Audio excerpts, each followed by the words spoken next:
uploadkan ke... Oke, kita mulai aja ya.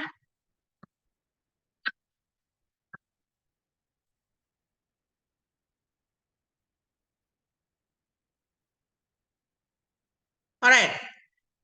Kemarin-kemarin kita sudah sampai ke skill kelima. Ada tentang subjek, ada tentang apa namanya verb, ada tentang verb agreement. Jadi sebenarnya TOEFL itu balik-balik lagi ke untuk TOEFL structure itu balik-balik lagi ke grammarnya ya, ke grammar skill seperti yang selama ini sudah kalian pelajarin. Dah di skill keenam, we will talk about coordinate connectors. Ada yang tahu kira-kira coordinate connectors itu apa?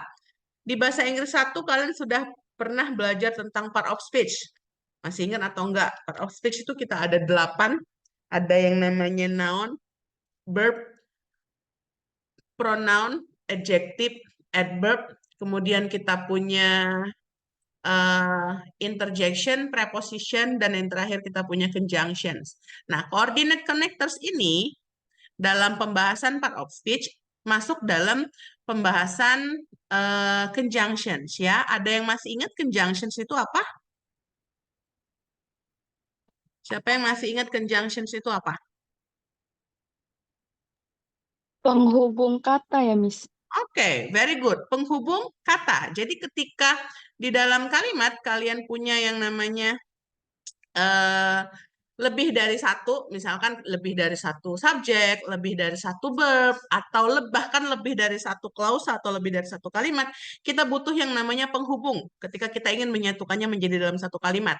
Nah, di penghubung itulah kita perlu yang namanya conjunction. Conjunction itu kemarin ada macam-macam. Ada yang namanya coordinate connectors, ada yang namanya subordinate connectors, dan ada yang namanya eh, coordinate conjunctions ya. Coordinate connectors atau coordinate conjunctions itu sama istilahnya. Jadi connectors itu artinya penghubung, sama dengan conjunctions tadi. Yang termaksud coordinate connectors itu adalah and, but, or, so, yet. Dan kita juga punya for ya. Jadi kalau kita singkatannya itu kemarin itu fanboys. Kita lihat yang di contohnya ini ketika kalian punya dua klausa. Jadi kan tadi kan Miss bilang, nggak cuman kata yang bisa kalian hubungkan, klausa pun bisa kalian hubungkan. Kalian harus ingat kembali klausa itu apa, frase itu apa, kata itu apa. Jadi ketika kalian membentuk suatu kalimat, kalimat itu sendiri kan adalah kumpulan kata, ya, kumpulan kata yang digabungkan sesuai urutannya dan menghasilkan makna. Itu yang namanya kalimat. Kayak misalkan kayak kemarin kalau dalam satu bahasa Indonesianya Danang makan nasi goreng. Itu maknanya benar, urutannya sudah cocok, sudah secara terstruktur kalimatnya dan kalian ngerti orang itu bilang apa. Tapi kalau kalau misalkan Miss bilang makan nasi goreng Danang, itu kan nggak secara struktural ya. Walaupun dia termasuk kumpulan kata, tapi karena maknanya nggak nyampe, maknanya nggak tepat, karena dia susunannya tidak tepat, maka itu kita tidak bisa consider sebagai kalimat. Nah, itu maksud Miss dulu. Kalian harus pahami dulu kalimat itu apa. Kalimat itu sendiri terdiri dari kumpulan kata. Kumpulan kata itu sendiri kalau dikumpulkan, dia bisa membentuk yang namanya frase, dia bisa membentuk yang namanya klausa. Frase itu adalah kumpulan kata ya yang berfungsi sebagai satu kesatuan tapi dia tidak memiliki kata kerja, tidak ada actionnya. Kalau klausa, dia kumpulan kata yang berkumpul sebagai satu kesatuan fungsi dan dia apa namanya mempunyai kata kerja. Nah, kalian harus bedakan itu dulu ya. Kalau yang masih ingat mungkin di bahasa Inggris satu sudah pernah diajarin sama dosen yang sebelumnya. Nah, di kalimat ini, di contoh yang coordinate connectors ini, ketika kalian punya dua klausa dalam kalimat bahasa Inggris, kalian harus menghubungkan dua klausa tersebut dengan benar. Salah satu cara untuk menghubungkan klausa itu adalah dengan menggunakan coordinate connectors. Contohnya tadi kita punya and, but, or, so, yet, yang kita juga sering sebut dengan yang namanya conjunctions, gitu ya. Contoh, Tom is singing, Paul is dancing. Kita ada dua kalimat atau dua klausa di sana. Klausa pertama adalah Tom is singing, terus klausa kedua adalah Paul is dancing. Mereka sejajar tidak bertentangan, maka konektor atau conjunction yang tepat untuk menghubungkannya adalah and. Gitu ya. Terus Tom is tall, but Paul is short. Tall sama short itu kan bertentangan tuh. Tapi kita mau menggabungkan dia jadi satu. Jadi kita butuh connectors yang menyatakan pertentangan. But, nah kurang lebih kayak gitu. Tergantung yang mana connectorsnya yang cocok untuk kalimat tersebut sesuai konteksnya. Ya. Tom must write the letter or Paul will do it. Tom told a joke, so Paul laughed. Tom is tired, yet he is not going to sleep. Oke. Ketika kalian urusan dengan yang namanya connectors, ingatlah bahwa yang dihubungkan oleh connectors tersebut harus sejajar. Sejajar atau setara di sini maksudnya adalah ketika si poin A yang kalian ingin hubungkan dengan si poin B, ketika poin A ini dia dalam bentuk tensisnya present, maka yang B juga harus dalam bentuk tensisnya present. Kalau yang ini dalam bentuk past, maka yang ininya juga harus dalam bentuk past. Makanya kalau kalian perhatikan, Tom is singing, di sininya Paul is dancing. Jadi nggak mungkin Tom is singing and Paul was dancing. Nah, itu salah. Karena yang namanya dihubungkan dengan coordinate conjunctions itu harus setara. Nah, di situ yang harus kalian perhatikan ketika nanti kalian ketemu soal TOEFL.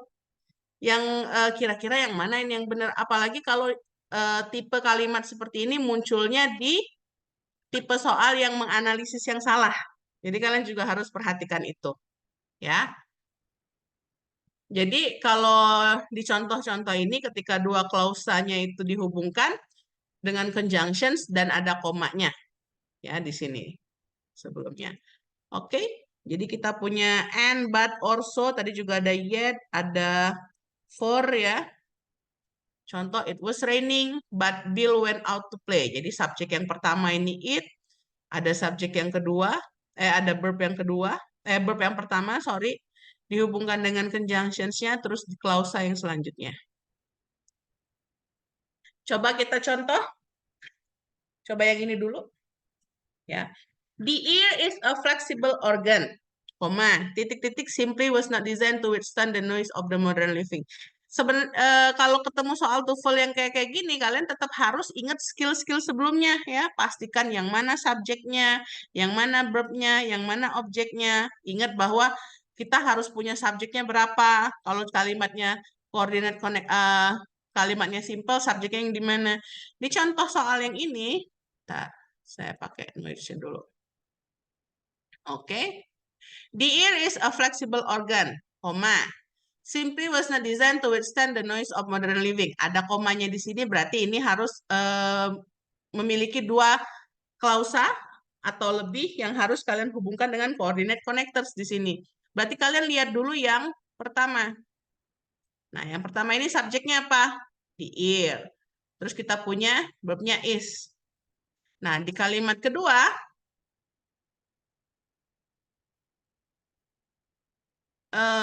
ini tipe soal. Oke, bentar. Di kalimat kedua ini kita punya verbnya di sini. It was not designed. Ini kayaknya saya salah ketik. Ya, ini mestinya is ya. It is not designed. Terus di sini yang hilang apa? Yang hilang adalah subjeknya. Jadi dia nggak punya subjeknya di sini. Nah, dari A, B, C, D, yang mana yang merupakan subjeknya doang? Subjek dan konektorsnya ya yang kita perlukan di situ. Yang A, B, C, atau D.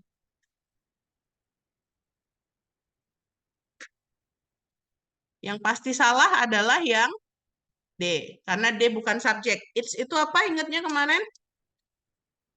It's itu adalah pronoun ya. Pronoun. It's itu adalah possessive pronoun. Kalau yang ini kurang konektorsnya, yang ini konektors aja, maka yang tepat jawabannya adalah yang A. Ya. Aduh, sorry. The ear is a flexible organ, but it simply is not designed to withstand the noise of modern living. Ya. Ini kayaknya saya salah ketik nih. Ini harusnya is. Oke, itu untuk yang contoh yang pertama. Kita coba ke contoh yang selanjutnya. I'll make it quick ya. Kalau kecepatan nanti kalian ulang lagi aja. Next. Oke, coba yang ini.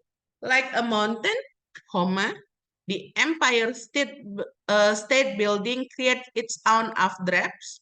Titik-titik have been observed to fall up. A, B, C, or D?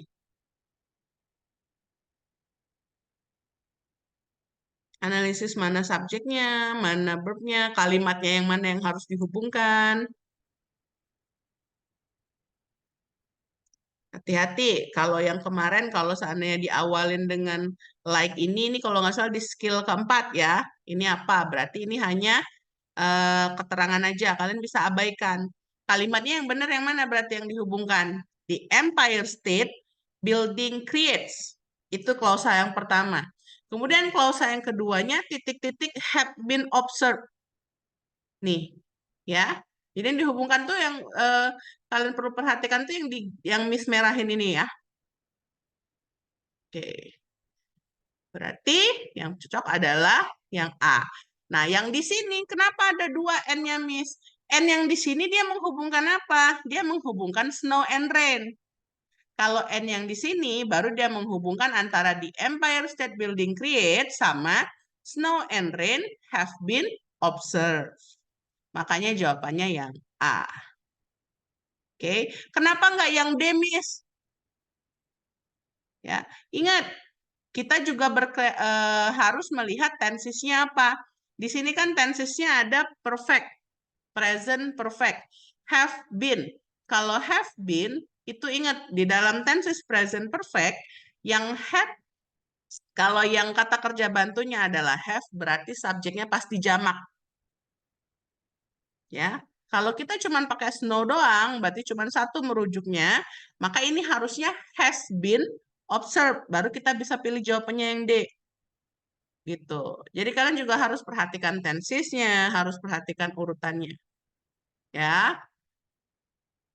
Untuk contoh soal yang kedua, using Robert super activities, super apa nih? A driverless submersible bla bla bla can photograph shipwreck up to 2000 feet deep.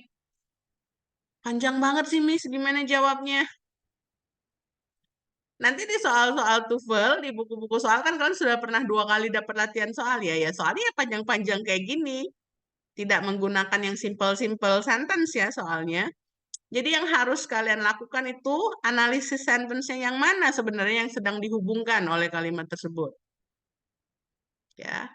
Di contoh soal yang ini yang dihubungkan adalah titik-titik can photograph shipwreck up to 2000 feet deep, and they can also deploy parachutes to bring artifacts up to the surface. Oke. Di sini yang kalian perhatikan apa? Di sini ada N. Berarti ini kalimatnya harusnya tidak bertentangan ya. Terus sini ada day. And day. Berarti day ini merujuk ke yang ini. Kan yang ini yang hilang subjeknya. Yang mana kira-kira yang diperlukan hanya subjek. Kalau ada for, berarti nggak mungkin ini kemarin subjek. Remember, preposition kemarin. Kita udah pernah belajar object of preposition ya. Terus archaeologists are underwater. Kenapa yang C juga nggak mungkin? Karena di sini ada are underwater, sedangkan kita sudah punya verbnya can di sini. Jadi kita nggak minta verb yang double-double. Di sini juga sama. Ini ada with archaeologist. Ini berarti object of preposition lagi sama kayak yang A. Berarti yang A nggak mungkin, yang D nggak mungkin, yang C pun nggak mungkin. Yang paling tepat adalah yang B. Gitu. Underwater archaeologist can photograph shipwreck bla bla bla bla bla. Jadi walaupun kalian nggak ngerti artinya dari kalimat-kalimat tersebut, kalau kalian tahu polanya, tahu temanya, you can answer it. Ya. Jadi perhatikan, kalau memang yang diminta cuma subjek, berarti nggak mungkin ada for sama with depannya. Semua skill itu akan digunakan ketika kalian masuk ke TOEFL. Oke, kalian sudah semester 4. Gak lama lagi ya, udah mau mulai mulai memikirkan untuk ikut tes TOEFL yang sebenarnya. Apalagi kalau misalkan nanti sudah semester 7, kalian sudah apa namanya? Mulai-mulai ujian proposal tuh. Nah, setelah ujian proposal sudah harus wanti-wanti untuk tes TOEFL. Jangan lama-lama, jangan kayak ada beberapa ini kakak-kakak kelas kalian yang sekarang sudah mulai mau wisuda itu ketika mau wisuda baru baru ribut nyari jadwal TOEFL. Remember ya, di Bina Dharma itu TOEFL dijadwalkan setiap bulan. Dan TOEFL itu sendiri dari kalian tes sampai hasilnya keluar itu butuh waktu 2 minggu. Jadi kalian jangan terlalu mepet-mepet waktu ketika kalian udah mau sidang, udah mau wisuda, kalian baru mau ribut cari jadwal TOEFL. Kalau bisa dari semester 7 atau kalau semester 8 ya berarti kalian sidangnya telat ya. Dari semester 7 lah. Atau kalau mau aman dari akhir-akhir semester 6 mulailah eh, cari jadwal TOEFL kapan. Ya, ikutlah. Kalau mau aman habis ini ikutlah. Ya, jadi nanti habis UAS, habis bahasa Inggris 2 kan Kak, syaratnya kalian sudah menyelesaikan bahasa Inggris 1 dan bahasa Inggris 2 atau sekarang istilahnya psychological English ya. Nah, udah selesai ini, kalau udah dapat nilai nanti keluar nah, mulailah daftar kalau mau dari sekarang. Ya, jangan nunggu lama-lama. Nanti menguap semua apa yang sudah kalian pelajarin ya. Walaupun ini nggak nyampe 2 jam juga biasanya udah menguap. Oke, kita cek soal selanjutnya. Entah siapa yang masih ingat ini soal-soalnya ini ya. Soal-soalnya, pelajarannya ini. Ada yang mau coba contoh yang ketiga, kira-kira jawabannya apa? Caffeine is primarily consumed in coffee and tea, also found in cocoa, cola, and other soft drinks. Kira-kira A, B, C, or D. Ada yang mau coba?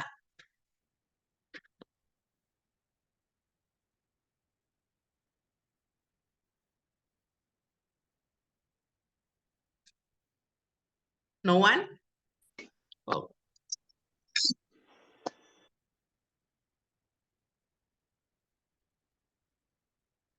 Pengguna Zoom tadi Danang ya? Danang, what is your answer, Danang?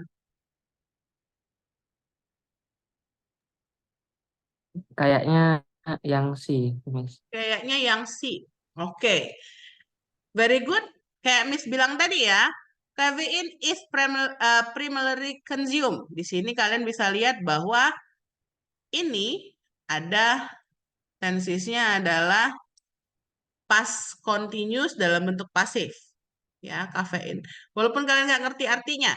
Nah, di sini kita tadi lihat bahwa ini adalah dua kalimat yang berbeda, berarti kita butuh conjunction atau konektor. Subjeknya udah ada belum? Subjeknya masih hilang nih. Berarti kita butuh dua hal, konektorsnya sama subjek. Ya, berarti yang konektors doang bisa kita eliminasi, yang subjek doang bisa kita eliminasi. Miss ada dua, Miss B sama C. Dua-duanya ada konektor, dua-duanya ada subjek. Yang mana kira-kira? Nah, kalian lihat tadi, ini kan ada is consumed. Berarti ini juga harus is found. Makanya jawabannya yang C. Oke, bisa ya. Very good. Masih ada contoh yang lain? Coba cek dulu. Kalau nggak ada, kita lanjut ke skill selanjutnya. Waktunya tinggal 10 menit lagi. Ya. Oke, kalau yang ini, wants to try A, B, C, or D? Langsung aja. Siapa yang mau coba? Saya cek dulu ada siapa ini di sini. Ayu Dwi Safitri. Yuk, kira-kira jawaban kamu apa yuk?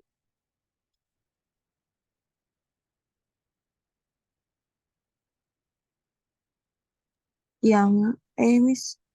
Yang E. Are you sure? Oke.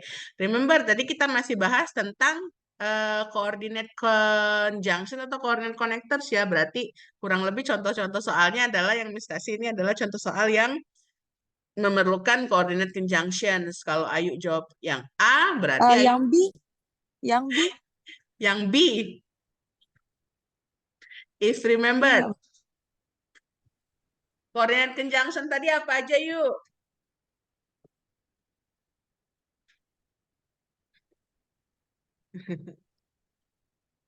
Yang ada coordinate conjunction yang mana? Yang C sama yang D. Nah, tinggal Ayu pilih deh. Yang C apa yang D kira-kira yang benar yuk? In your analysis. Menurut analisis Ayu. Yang D. Yang D. Kita cek ya. Oke. Yang C yuk. Kenapa yang C? Karena di sini tadi kita masih butuh subjeknya. Belum ada subjeknya di sini tadi. Ya. Gustav Eiffel is famous for building the Eiffel Tower. Tuh, kalau yang bagi yang belum tahu, yang bangun Eiffel Tower itu namanya Gustav Eiffel yang merancangnya ya. Makanya apa namanya dikenal dengan nama Menara Eiffel. Cuman orang cuman taunya terkenalnya dia untuk merancang Eiffel Tower. Orang nggak tahu kalau dia ternyata juga merancang Liberty Statue, patung Liberty. Ya, makanya di sini dia belum subjeknya menghilang, nggak ada subjek dan nggak ada konektornya. Jadi kamu perlu yang namanya cari pilihan jawaban yang ada subjeknya dan ada konektornya. Jadi jawaban yang tepat adalah yang C. Gitu. Oke, itu untuk skill 6.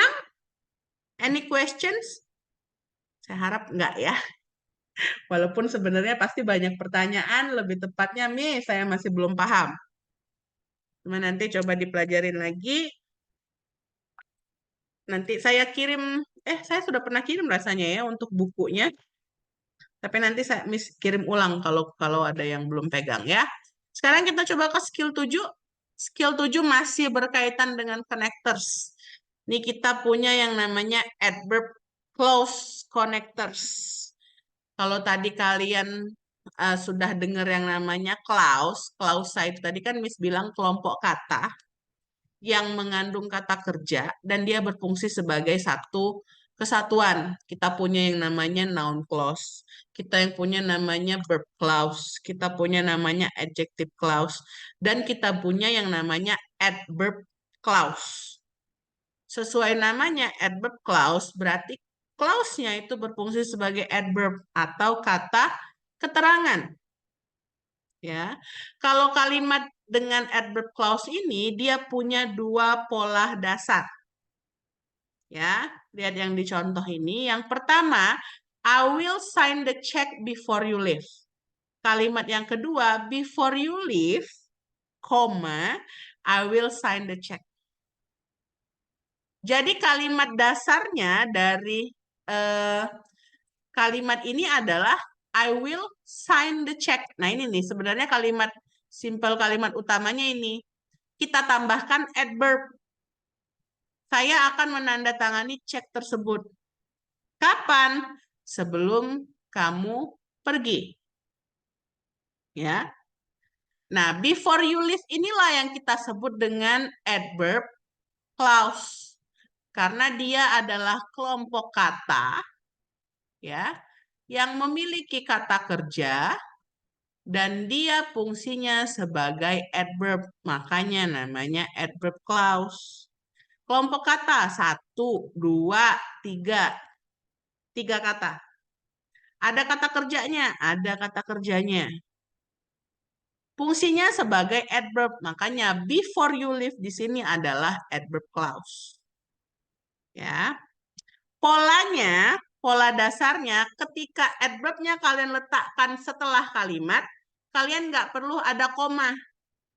Tapi ketika kalian fokusnya ke adverbnya dulu, before you leave, kalian taruh di depan, maka kalian perlu adanya yang secuil titik koma ini loh, yang koma kecil ini.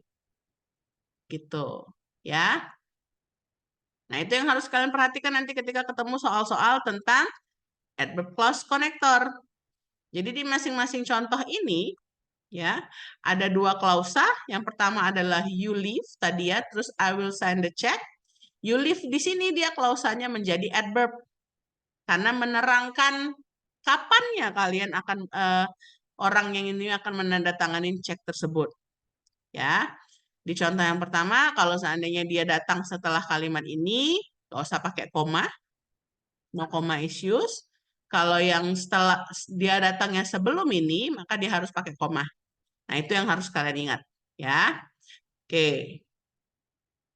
Kita cek.